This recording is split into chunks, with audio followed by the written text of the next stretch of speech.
SJ Cam 4,000 for sale na siya sa halagang 2,900. Alright, so sarado na yan, wala nang bawas.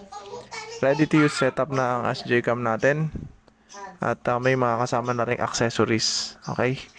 Pero lang dun sa helmet ko at saka sa mount ng helmet ko. Pero ready to use na talaga siya. So yung legit na SJ Cam, it comes with sticker talaga. Alright, and binili ko naman siya sa physical store sa Green Hills. Okay? Ayan yung mga accessories na kasama na binili ko. Kasama na yung high-speed memory card. At quality. Yeah, syempre quality yung binili natin dyan. No? Tsaka yung iba't ibang accessories na nakasama. So, 3,150 ang touring dyan. Pero wala pang 3 months kung nagagamit itong SJ Cam na to. Pero mag-upgrade ako sa GoPro. Kaya nag-decide ako na ibenta ito sa inyo. Okay? So, yan yung nakikita nyong casing. Binili ko rin yan sa Shopee. Pero hindi ko na ipapakita yung presyo. Para yan dun sa helmet, no? Pagka gusto mo ikabit or i-mount. At original din yung ating battery, syempre. Pero pwede nyong bilihan ng battery ito sa murang halaga. Napakamura lang ng battery na SJ Cam 4,000. Alright, kabit natin ulit. Syempre, testing natin yung iba't ibang footage na nakukuha nito. Okay. Nga pala yung SD card nito napakalaki ng storage at high speed na rin yung data writing nito. Alright. So, kung i-charge mo siya, USB lang naman din. At pwede ka rin mag-transfer over the Wi-Fi. Wala man tayo problema dyan. Ngayon, test natin, panoorin yung footage na nakuha natin. So, mamaya na. Ito yung itsura niya kapag nagre-record. Ganyan. Yan. Available yan, iba't ibang frame rates per second. Okay? Meron tayong 120 FPS. Depende sa preference nyo. Meron din naman tayong 4K resolution. At napakatipid niyan sa baterya. Ayan. Tingnan natin. Ito nga pala habang nagda-drive ako. And ito yung footage. So, yan. Panoorin nyo guys. No? Lalo na kung may kayo. Nagmo-motovlog kayo, pwede nyo itong gamitin dahil nagka-capture din siya ng sound. No? Alright. Radius na yan guys.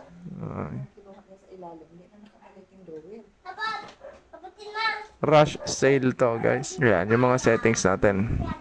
Iba't ibang mga resolutions at frame rates per second. Iba't ibang modes. Meron ding mga driving mode, loop recording kung gaano katagal lang ang recording, then magka-cut na siya. Picture resolution, mga adjustment sa color, yan. Ikaw Hans boy, asan na ba yung pamalo? Labas ng lakas ka. Kaya dito, hindi ka natulog at pipitin kita. Yan, pwede mo rin siya i-format dito. FAT32 lang naman yan. Ito yung version niya.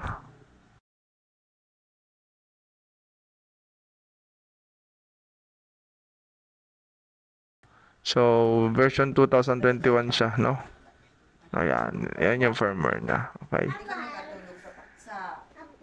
Alright. Ito yung footage niya, guys. Hold mo lang ng 2 seconds yung power button.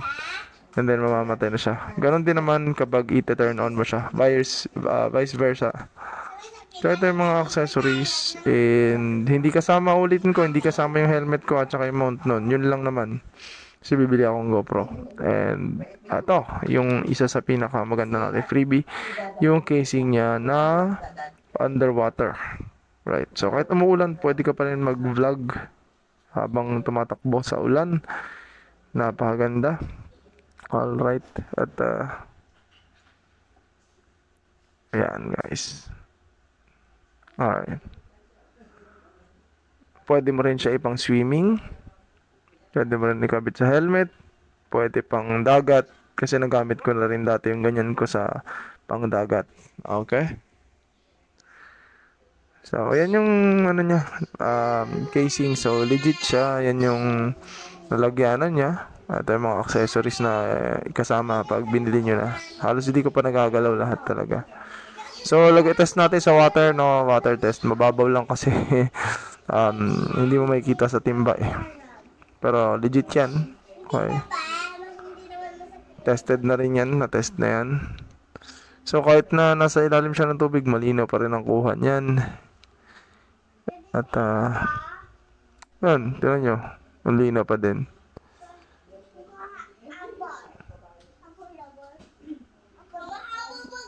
Malinaw yan kahit underwater.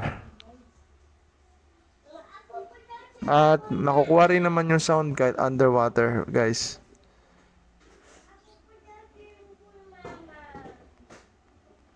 So, goods na goods siya for motovlogging sa kahit anong kondisyon, umuulan man o hindi. So, yan. Test natin, buhusan natin ng tubig. And maganda pa rin yung footage niya kahit nibubuhusan man ng tubig. Yung mismong lens. Yan, yung sample video natin, fast forward. Okay?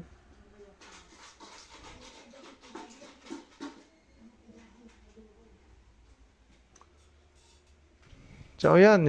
What you see is what you get, guys. Pick up only, no? Pick up only dito sa North Caloocan, Barangay Bagong Silang or Barangay 176. Pick up only, wala nang tawad. Sarado ang presyo. Alright.